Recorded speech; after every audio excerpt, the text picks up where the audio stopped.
bon comme nouvelle? Écoutez, je vais essayer d'être nuancé pour cette année 2025. Alors, le premier point, c'est que politiquement à court terme, la question qui se pose pour Bayrou, c'est est-ce que ça lui coûte plus cher de suspendre la réforme des retraites plutôt que de qu'on tombe dans une instabilité gouvernementale avec différents gouvernements qui se tombent. Lorsque vous faites un calcul qui est très simple, c'est que la suspension de la réforme des retraites coûterait entre 2,5 et 5 milliards d'euros pour les finances publiques. Or, combien coûterait une instabilité gouvernementale avec des gouvernements qui tombent, avec des projets qui sont abandonnés, des investissements qui sont reportés, et surtout avec une menace sur les intérêts français, avec une augmentation du charge de la dette. C'est à peu près kiff-kiff. Et donc ensuite, après, on a d'autres dispositifs pour pouvoir combler cette réforme des retraites. Le sujet qui est posé, c'est si ces suspensions en contrepartie d'un pacte de non-censure, je pense que pour l'instant, ça vaut le coup. Par contre, à long terme et à moyen terme, je pense que ça vaut le coup. Par contre, à long terme et à moyen terme, je pense que et politiquement et économiquement, c'est une belle connerie de le faire. Et je vais expliquer pourquoi. Parce qu'en fait, politiquement, ce que va dire François Bayrou en pacte, c'est de dire on attend 6 mois, le temps que Macron puisse dissoudre de nouveau, et ensuite, après, on rediscutera de la réforme des retraites lorsque Macron pourra dissoudre. On rappelle qu'il avait dit qu'il ne voulait pas redissoudre. Il voulait pas, oui, mais voilà, il avait dit qu'il ne dissoudrait pas lors du moment des élections européennes, parce qu'il a dit que les élections européennes ne comptaient pas. Lorsque vous posez ça comme débat, ça va être très simple. C'est-à-dire que les prochaines élections législatives, si Emmanuel Macron dissout en septembre, à l'issue des 6 mois d'expiration du délai obtenu avec les socialistes sur la question de la suspension de la réforme des retraites, c'est que les Français vont s'exprimer. Est-ce que je suis pour ou est-ce que je suis contre la réforme des retraites? Et on connaît très bien le résultat. Ils vont gagner parce qu'en fait, la plupart des Français, en majorité, sont contre la réforme des retraites. Ça a été montré par différents sondages parce qu'une grande partie des actifs considèrent qu'elle est injuste parce que les perspectives de carrière ne sont pas bonnes. Vous avez peur que la gauche gagne les élections à nouveau après la prochaine dissolution? Donc si vous gagnez 6 mois, mais que vous mettez Mélenchon à Matignon, c'est pas une bonne affaire pour les finances publiques. Et là, on arrive sur la question économique.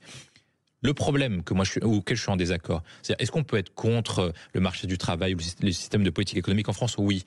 Par contre, moi, ce qui me surprend de la part des gens de gauche comme Nicolas, c'est qu'ils soient contre la réforme des retraites. Si vous êtes contre la réforme des retraites aujourd'hui, c'est-à-dire que vous considérez en fait qu'il faut faire payer le poids du système de retraite par répartition sur ceux qui travaillent. Alors, lorsque vous êtes de gauche, lorsque vous avez été, lorsque vous soutenez des syndicats comme la Confédération Générale du Travail, comment vous pouvez à ce point-là assommer et matraquer les travailleurs, parce qu'en fait, ça veut dire que vous aurez toujours un déficit du système de retraite qui compte pour, je le rappelle, 50% du déficit français depuis 2017.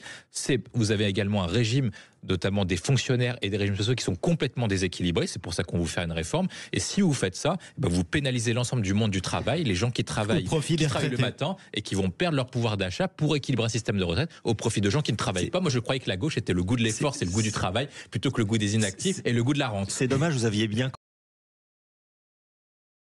Le premier, c'est est-ce que on doit revoir le système de retraite? Moi, je pense que le système de retraite actuel, par répartition, n'a pas de...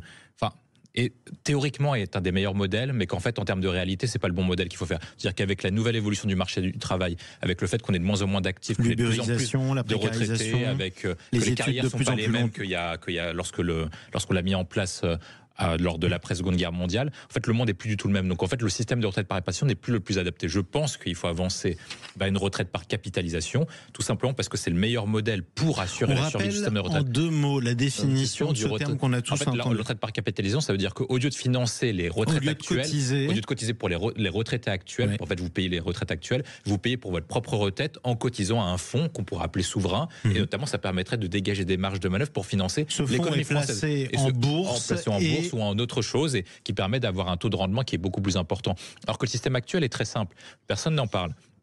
Vous cotisez à 10% par mois.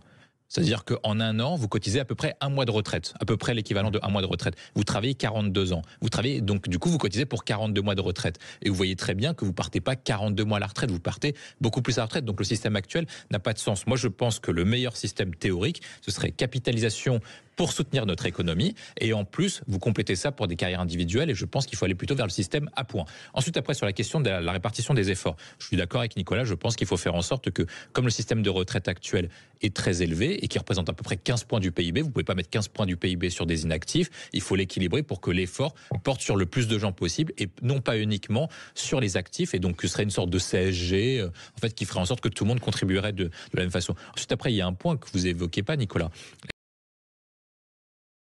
Essentiel, c'est-à-dire que de plus en plus, quand vous regardez le système et le modèle social à la française, le poids de tous les prélèvements obligatoires, de toutes les taxes, augmente de plus en plus pour des gens qui travaillent de plus en plus. Et pourtant, ces gens-là ont de moins en moins de services publics et ont moins en moins d'avantages. C'est-à-dire qu'ils contribuent de plus en plus et ils reçoivent de moins en moins de la part de la solidarité nationale et de la part de l'État. Tout simplement parce qu'on a supprimé les allocations familiales universelles, on a supprimé un ensemble de choses qui font qu'aujourd'hui, il y a beaucoup de contributeurs qui sont très très nets et qui reçoivent rien en échange. On redistribue beaucoup, sauf qu'on ne paye pas assez, on ne soutient pas assez le travail et les entreprises qui alimentent vous serez la pas caisse d'accord, nationale. vous ne l'étiez pas. William Tay.